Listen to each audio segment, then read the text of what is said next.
오늘 또 그대의 최고의 날입니다. 임은미 선교사 묵상입니다. 2025년 11월 22일 토요일 최고의 날. 어떻게 지금 시대의 거짓 선지자를 구별할 수 있을까? 마가복음 13장. 아틀란타에서 한국으로 들어오면서 누군가를 주려고 챙겨온 선물이 있었다. 아틀란타에서 애리조나에 들렀다가 한국으로 들어왔기 때문에 짐을 많이 가져올 수 없었지만 이 선물은 아주 가벼워서 몇 개 챙겨올 수 있었다. 그 선물은 다름 아닌 신맛을 달게 바꾸어주는 조그만 마른 과일 껍질, 이름은 리치베어리라고 한다. 내 남편이 내가 신 음식은 잘 못 먹는 것을 알고 발견해서 사준 것이다. 레몬이나 신과일 혹은 레몬 주스를 마실 때 너무 시니까 그것을 달게 바꾸어주는 열매이다. 정말 신기한 과일 껍질이다. 얼마 전 LA 얼바인 코스타에서 하준 파파를 만났었다. 하준 파파도 그곳에서 강사로 왔고 마침 내 옆자리에 앉게 되어서 이야기를 꽤 많이 나눌 수 있었다. 평소에도 코스타에서 마주칠 기회는 있었지만 이렇게 개인적으로 길게 이야기를 나눈 적은 많지 않았던 것 같다. 내가 가지고 온 그 과일 껍질을 맛보게 하면서 이거 너무 신기하지 않냐?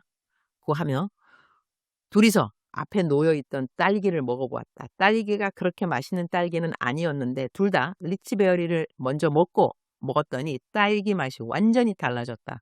둘이서 함께 얼마나 감탄했는지 모른다. 하준파빠가 집에 가서 아내에게도 맛보게 하고 싶다고 해서 속으로 이거 한국 갈 때 사가지고 가서 하준파빠에게 보내야겠다고 생각을 했고 이번에 한국 들어올 때 몇 봉지를 챙겨 와서 엊그제 보냈다. 그랬더니 아래와 같은 문자가 왔다. 와, 대박. 선교사님, 안 그래도 며칠 전에 불과 이틀 전입니다. 아내에게 선교사님께서 주셨던 그 열매와 선교사님과 함께 있었던 일을 이야기하면서 아내와 함께 그 열매 정말 먹어보고 싶다. 아, 그거 진짜 신기했었다며 둘이 대화를 했었습니다. 아, 정말 너무 감사드립니다. 선교사님, 정말 잘 먹겠습니다. 선교사님, 내일 저희 아내가 5번째 출산이 있습니다. 선교사님 기도해 주세요. 이런 글을 받으면 참 신기하지 않은가? 어떻게 내가 갖고 온 그 선물이 바로 하준파파와 아내가 먹어보고 싶다고 말한 이틀 뒤에 그 집에 도착할 수 있게 되었을까? 나는 이런 일을 참 많이 경험한다. 누구에게 선물을 사줄 때, 누군가에게 문자를 보낼 때, 어떤 때는 내가 보낸 케이크가 그 사람의 특별한 날에 딱 맞춰 도착하기도 하고, 어떤 사람은 하나님께 개인적으로 기도하면서 선교사님이 나에게 연락하면 이것은 하나님이 주시는 어떤 사인이라고 생각하겠습니다. 라고 했는데 그 기도도 모르고 내가 딱 그때 문자를 보내기도 한다. 이 모든 것은 하나님께서 우리의 삶을 주관하고 계시다는 표시, 표적, 증거라고 나는 생각한다. 하나님은 살아계시다. 하나님은 우리를 보고 계신다. 하나님은 우리를 듣고 계신다. 그리고 언제나 우리와 함께 계신 임마누엘 하나님이시다. 우리말 성경 마가복음 13장 21절 그때 누가 너에게 보라 여기 그리스도가 있다 혹은 보라 저기 그리스도가 있다 라고 해도 믿지 말라. 22절 가짜 그리스도들과 가짜 예언자들이 나타나 표적과 기사를 보이면서 가능한 한 택함 받은 사람들까지 미혹하려 할 것이다. 23절 그러므로 정신을 바짝 차리라. 그때가 오기 전에 내가 너희에게 미리 일러두는 것이다. 우리가 살고 있는 시대를 말세지말이라고 말한다. 많은 사람들이 지금이 예수님께서 다시 오시기 바로 전 시대라고 말하기도 한다. 성경에는 예수님이 재림하시기 전에 일어나는 여러 가지 일들을 기록해 두셨고 마가복음 13장은 제자들의 질문에 대한 예수님의 직접적인 대답이다. 오늘 내가 묵상한 본문에서는 거짓 선지자들에 대한 말씀을 다루고 있다. 거짓 선지자라 하면 예수님의 이름을 빙자하지만 실제로는 자기 명예를 세우고 이득을 챙기고 사람들을 이용하는 자들을 말한다. 그들은 성경 이야기와 하나님에 대한 이야기들을 하지만 자기 말을 따르지 않으면 서슴없이 저주를 퍼붓기도 한다. 성경에 까닭 없는 저주는 우리에게 임하지 않는다는 말씀이 있는 것도 아마 이런 일을 미리 아시고 우리를 보호하시려는 뜻이 아닐까 한다. 얼마 전 상담을 해준 사람이 있다. 그 사람에게 어느 사람이 자기가 대연 기도에 은사가 있다고 이런저런 기도를 해 주었는데 그 기도를 들어보니 자기한테 돈 주라는 그러한 이야기였다. 왜 어떤 사람들은 대연 기도라는 이름을 이용해 자기가 필요한 이익을 취하려고 하는 것일까? 나 역시 대연 기도의 은사를 가진 사람 중에 한 사람으로서 이런 말을 들으면서 내가 은사를 사용할 때 더 조심해야겠구나 그런 생각이 들었다. 하나님이 우리에게 은사를 주신 이유는 그 은사를 사용하게 될 때 사람들이 새 움을 입도록 하시기 위해서다. 모든 은사는 사람을 회복시키고 하나님께 더 가까이 오게 하고 위로하고 격려하고 용기를 주게 하려는 목적을 가지고 있다. 그런데 이 시대의 거짓 선지자들은 누구일까? 지금은 구약 시대가 아니니 예수님이 말씀하신 거짓 선지자라는 표현을 오늘날 교회 시대에 적용해 본다면 거짓 사역자들이라고 볼 수도 있을 것 같다. 그렇다면 우리는 어떻게 영적으로 분별할 수 있을까? 나는 한 가지 기준을 분명히 갖고 있다. 목회자나 사역자가 금전을 요구하는 경우다. 하나님이 나에게 돈을 주라고 했다. 내지는 내게 기도를 받으려면 헌금을 얼마 가져오라. 이런 말을 한다면 말이 조금 과격하게 들릴지 모르겠지만 거짓 선지자로 보아도 된다. 예수님은 우리에게 거저 받았으니 거저 주라고 말씀하셨다. 은사는 하나님이 거저 주신 것이다. 이를 돈의 조건으로 삼는 사람은 자기 이익을 구하는 것이고 하나님을 위하는 것이 아니다. 그리고 그 돈을 주지 않았다고 자기가 해주는 기도를 그대로 신뢰하지 않는다고 저주를 퍼붓는다면 영분별은 더 이상 어려울 것도 없다. 그 사람은 하나님의 사람이 아님이 분명한 것이다.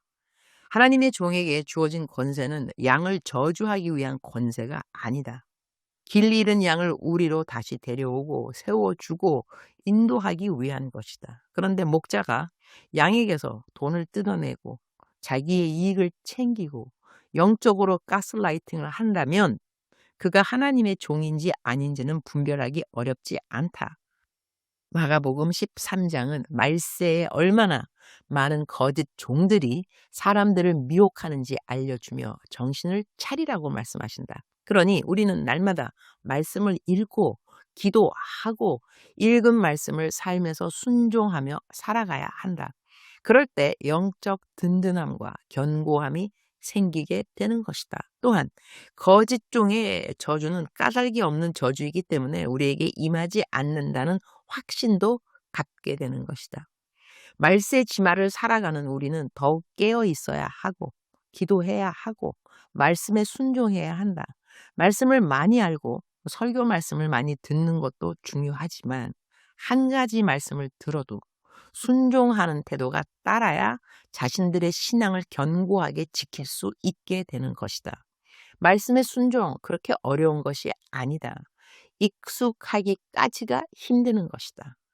순종이 익숙해지면 불순종이 어려워지는 것이다.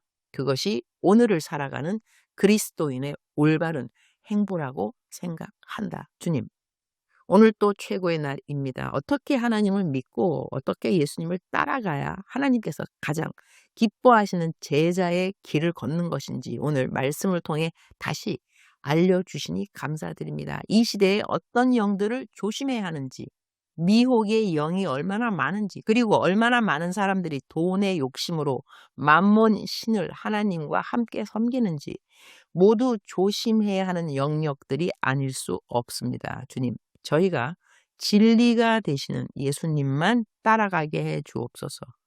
진리대로 행하고 말하고 가르칠 수 있도록 저희들을 붙들어 주옵소서.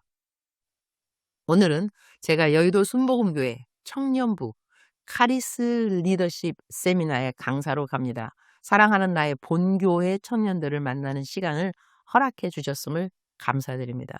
우리 청년 리더들과 임원들, 구역장들이 성령으로 충만해지고 오늘의 세미나를 통해 하나님을 더 뜨겁게 만나는 시간이 되게 하옵소서. 오후에도 만남 사역이 있으니 가는 곳마다 성령님과 동행하는 시간이 되게 해 주옵소서. 주님, 사랑합니다. 주님, 감사합니다. 오늘 또 우리 주님 저를 보시면서 하루 종일 기쁨을 넘어서 감동을 받으시면 참 좋겠습니다. 외우면 좋은 말씀. 마태복음 7장 15절. 거짓 예언자들을 조심하여라. 그들은 양의 옷을 입고 너희에게 나오지만 속은 약탈하는 이리들이다. 사랑하는 그대여. 사랑하는 그대여 출석 부르고 있습니다. 대답하셨나요? 사랑하는 나의 아들, 사랑하는 나의 딸, 강하고 담대할지니라. 그리고 비둘기처럼 순진하고 뱀처럼 지혜로우라. 세상이 악함이라. 세월을 아끼라. 많은 사람들이 나의 이름으로 너에게 다가올 수 있고 그리고 나에 대한 이야기를 하지만 내가 보낸 종이 아닌 종들도 많이 있다는 것을 너희들은 알아야 하는 것이라. 너가 나를 따라 진리로 행하면 이러한 자들을 알아보는 것은 결코 어려운 일이 아니라는 것이라. 사랑하는 나의 아들, 사랑하는 나의 딸, 진리를 따르라. 진리를 지키라. 그리고 진리대로 행하라. 그리고 가르치라. 그러하면 너에게 항상 흔들리지 않는 견고함이 있을 것이니라. 사랑하는 그대여, 사랑합니다. 사랑하는 그대여, 축복합니다. 오늘 또 그대의 최고의 날입니다.